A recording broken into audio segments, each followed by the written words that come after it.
বাঙালিরা বিশেষ করে কলকাতাবাসীরা শ্রেয়া ঘোষালকে বাংলার রত্ন বলে মনে করেন, কিন্তু সেই গায়িকায় এবার মন ভাঙল গোটা বাংলার। কিন্তু কেন? আসলে গত শনিবার কলকাতার ইডেন গার্ডেনে অনুষ্ঠিত হয়েছে IPL-এর 2025-এর উদ্বোধন অনুষ্ঠান। এদিন শুধুমাত্র হিন্দি গানেই স্টেজ মাতালেন গায়িকা।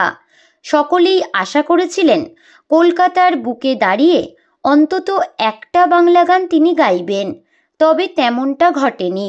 এবার শ্রেয়া ঘোষালের গান নিয়ে আক্ষেপ প্রকাশ করলেন অভিনেতা চিরঞ্জিত চক্রবর্তী।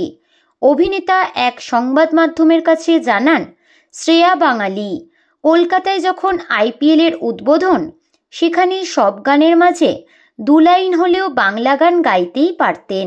বাঙালিরাই যদি বাংলাকে ভুলে যান তাহলে কি করে চলবে? অভিনেতার মতোই শ্রেয়ার এই কাজে খুশি হননি অনেকেই। এই নিয়ে সোশ্যাল মিডিয়ায় নেটিজেনরাও ক্ষোভ প্রকাশ করেছেন।